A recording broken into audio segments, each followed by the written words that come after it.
ఈరోజు కథ రహస్య మందిరం. అనగనగా ఒక రాజు ఉండేవాడు. ఆయన ప్రజలను సొంత బిడ్డల వలె పాలిస్తూ ఉండేవాడు. అందువల్ల రాజుపైన అందరికీ భక్తి గౌరవము ఎంతగానో ఉండేవి. సాధువులను, యాత్రలు చేసి వచ్చే పుణ్యాత్ములను ఆదరించటం అంటే ఆ రాజుకు అమితమైన ఆసక్తి. అటువంటి వారు ఎవరైనా వచ్చినట్లయితే అదే పనిగా వారితో సంభాషిస్తూ, చర్చలు జరుపుతూ లోకచరిత్ర తెలుసుకునేవాడు. దేశంలో జరిగే మంచి మంచి విషయాలు ఈ విధంగా తెలుసుకుని వాటిని తన రాజ్యంలో అమలుపరిచేవాడు. అందువల్ల ఆయన పరిపాలన ప్రజలకు సౌఖ్యంగా ఉండి ఆ రాజ్యం రామరాజ్యం అనిపించుకుంటూ ఉండేది. అయితే ఆ రాజ్యానికి చీడపురుగులాగా రాజు వద్ద కుటిలుడైన ఒక మంత్రి ఉండేవాడు. అతనికి డబ్బు ఖర్చు అంటే గిట్టేది కాదు. అందులోనూ సాధువులంటే అసలే మంట. సాధువులు అంటే దేశతిమ్మురులని, సోమరిపోతులని, వాళ్లను ఆదరించటం మహాపాపమని అతని ఉద్దేశం. ఇలా ఉండగా ఒకరోజు ఒక స్వామి ఈ రాజ్యానికి వచ్చాడు.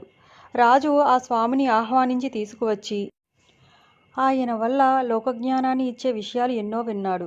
10 రోజులు 15 రోజులైనా ఆ స్వామి చెప్పే కొత్త విషయాలకు అంతూ పంతూ లేకుండా ఉంది. అప్పుడు రాజు, స్వామి, మీరు కొంతకాలం మా ఆస్థానంలో ఉండి మాకు జ్ఞానబోధ చేసి తరుణోపాయం చూపమని కోరాడు. అందుకు స్వామి కూడా ఒప్పుకున్నాడు. ఈ స్వామి వచ్చినప్పటి నుంచి రాజుకు పరమార్థ చింతన ఎక్కువైపోతున్నది. ఇది చూసి మంత్రికి స్వామిపైన చెప్పలేని ద్వేషం కలిగింది. తన బుద్ధిబలంతో ఏదైనా ఉపాయం ఆలోచించి స్వామికి ఆ స్థానంలో నుంచి ఉద్వాసన చెప్పించాలని నిర్ణయించుకున్నాడు. ఈ సంకల్పంతో రాజు ఒంటరిగా ఉన్నప్పుడల్లా అదును చూసి స్వామిని గురించి లేనిపోని మాటలు చెప్పటం మొదలుపెట్టాడు. సాధువుల గురించి నీకు తెలియదు. వారు భూలోకంలో సంచారం చేసే దైవస్వరూపులు. వారి జ్ఞానబోధన వలనే మానవ జాతికి ముక్తి మార్గం తెలుస్తుంది అని రాజు మంత్రిని మందలించేవాడు. కానీ మంత్రి పట్టువిడవక స్వామి గురించి ప్రతికూలంగా రాజుకు నూరు పోస్తూనే ఉన్నాడు. మంత్రి ఎంత చెప్పినా అంతకంతకు రాజుకు స్వామిపైన గౌరవం పెరుగుతున్నదే కానీ కొంచెమైనా తగ్గలేదు. చివరకు ఒకరోజు స్వామి ఒంటరిగా ఉండటం కనిపెట్టిన మంత్రి అతి వినయం నటిస్తూ ఆయనను తన ఇంటికి భిక్షకు రమ్మని పిలిచాడు. స్వామి అంగీకరించి మంత్రి ఇంటికి వెళ్ళాడు. భోజన సమయం అయ్యింది.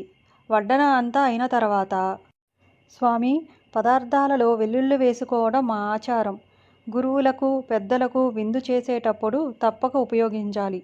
తమరికి ఏమీ అభ్యంతరం ఉండదనుకుంటాను అనేసరికి అభ్యంతరం ఏం లేదు అన్నాడు స్వామి. మంత్రి మాత్రం ఏదో సాకు చెప్పి స్వామివారితో బంతిలో భోజనానికి కూర్చోవడం తప్పించుకున్నాడు. స్వామి భోజనానికి కూర్చోగానే మంత్రి కోటకు వెళ్ళి, రాజా, సాధువులంటే వంచకులని నేనెంత చెప్పినా మీరు నమ్మలేదు. మహానుభావుడని భ్రమపడుతున్న స్వామి పరమ దొంగ. అతనికి నీతి నియమం లేదు. జిహ్వ కట్టిపెట్టుకోలేడు. నానా గడ్డి తింటాడు. ఆ నీచుణ్ణి మీరు పక్కన కూర్చోబెట్టుకుంటున్నారంటే లోకం నవ్విపోతుంది. ఎందుకులేండి, నా మాట నిజమో కాదో తమకే తెలుస్తుంది అని చెప్పేసి ఇంటికి వెళ్ళిపోయాడు. ఇంతలో స్వామి భోజనం అయ్యింది.